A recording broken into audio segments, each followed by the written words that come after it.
Hello, everyone. Welcome back. Here we are with part number 13 as we head on in back and we go to mission number 5 coming up here. So, part 13. Yay. After all, we're headed back to the Hounds Pits pub here, and we're going to be headed into 5. Mission number 5. What's with this white screen everywhere? Is that like their loading transition? Because I do not remember the screen going to pure white there. Do not recall that. But yeah, still, good old Samuel here, you know. This is actually one of the as I would say, like, it's a nice crown. Hello, crown. Anyway, this is one of the only times where, or rather, the only time it's important to not hit go to sleep. Because if you do, you will miss out on a bone charm that you cannot get back. They will not let you get it back. They will just not let you collect it at all if you skip this scene. So do not skip this scene if you want the bone charm. You have to, don't skip go to sleep, you know. So you have to say, I'd like to wind down and say goodnight to Emily first. We'll actually even go out of our way to say goodnight to Emily, just for reasons. Anyway, first let's talk to Piero, see how he's doing. Ugh, humble craftsman. Whoever says they're humble is not humble, you know. Clearly Piero's a genius, you know, overall. So, whatevs, you know. He has a right to say whatever, I guess. Boot Stealth 1 and 2 come in handy a ton, you know, and then we just need to buy everything else at some point. So we'll buy Zoom, we'll buy crossbow, and I think we can't buy anything else. Okay. Not until we collect some more gold and loot. Okay. Meanwhile, though, the real purpose of this is to go rob somebody's apartment.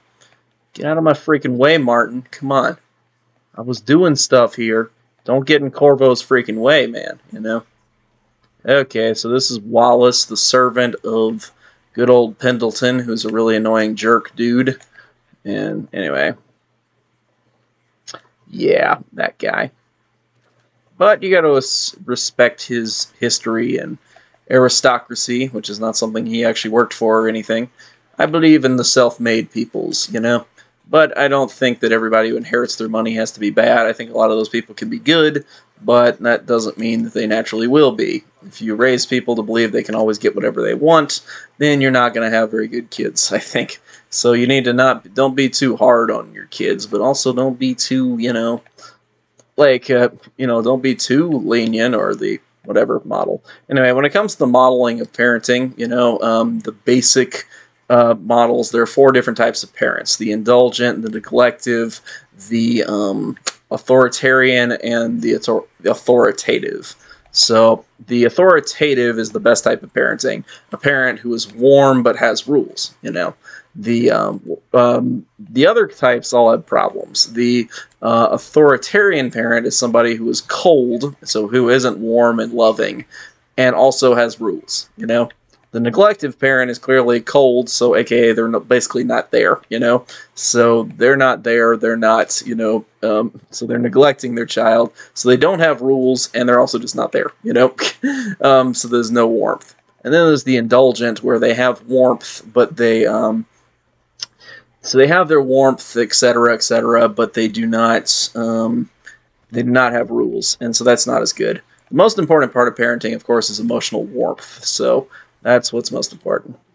Anyway, here's Callista, so here's where you would say goodnight to Emily, etc. By playing a loud recording in her face, clearly, is the right way to do that. Mostly, though, we're just stealing stuff, so, to fund our various enterprises. But it's for the good cause of the loyalists, so, not like they're not going to let us. Yeah, a lot of good causes will get behind people doing things that are bad just because, the leader needed to do it, etc., You know what I'm saying. People overlook things because the person's doing some great thing. Anyway, can just be how it is in history and with people, The corruptible, the incorruptible, the idealistic, the pragmatists, etc. I don't know, in my personal philosophy of living life, I believe largely in pragmatism. I think it's good to have your ideas, but your ideas are only as good as they match up with reality, So, for example, if I thought my future, life would all be good simply by doing commentary videos, then I probably would be kidding myself. There's more work I must do than just commentary videos because, it's not like that's going to pay for all the things I ever want. But, we will see. Maybe that's not true. Maybe my commentary will take off, but probably it will not. We will see. On its own, at least. Supported by some better structure, maybe it could do better. Anyway, so I say be kind to Emily. She's having a rough time. And besides, Corvo's a nice guy. That's why he murders everybody, So now it's time to go see Sokolov and see how he's doing. He's waking up in his cage of dogs. The dog. Yeah. Anyway, so let's go see Sokolov. Here he is. He's hanging out in this cage. This is the impossible to grab Tivian ore down there, by the way. So I say don't even bother trying to grab it. There's never a walkthrough that will require you to, but it's like right there. It's like right here, and you just think, oh, I can get it, I can get it, I can get it. And hey, I actually got it. Maybe that's how you get it at just that right angle. But I've tried for like 5 minutes to get it in the past, and it's been like, no, can't get it. It's ridiculous, Ridiculous. Anyway, there we go. So we got ourselves a hold of that, and now it's time to talk to Sokolov. So we can skip this, and then we're clearly going to offer up the rats option, because that's the right option. Anyway, we interrogated him, and we got the answers we needed, so then we're going to get out of here. So Pendleton here is going to give us a letter to say, hey, whatevs, man. A letter to give to Lord Shaw when we go dancing here, which is what we're clearly doing. So, yeah. It's going to be fun as we head off onto the Boyle mission. This is my favorite mission by far. This is just like the best mission. So, clearly I like it at least. Yep, and here we go off to the Boyle mission. Yay. There's a lot of things that will reflect on how many runes you get paid out based on this mission. So not killing all of the Boyle ladies, essential. Only kill the one you need to, okay? Only kill off one of them. Beyond that, also with Lord Shaw, do the duel, Don't back out of it. If you want to do non-lethal, you can just use a sleep dart. If you want to do lethal, then that is an option too. Always a good option, of course. So yeah, lots of good options here. Lots and lots of good options. Okay, so here we are with Samuel getting back, etc., etc. Getting back to the mission. Here are the first tall boys we're ever going to see. So you can't kill tall boys with sleep darts. You can't put them down with that.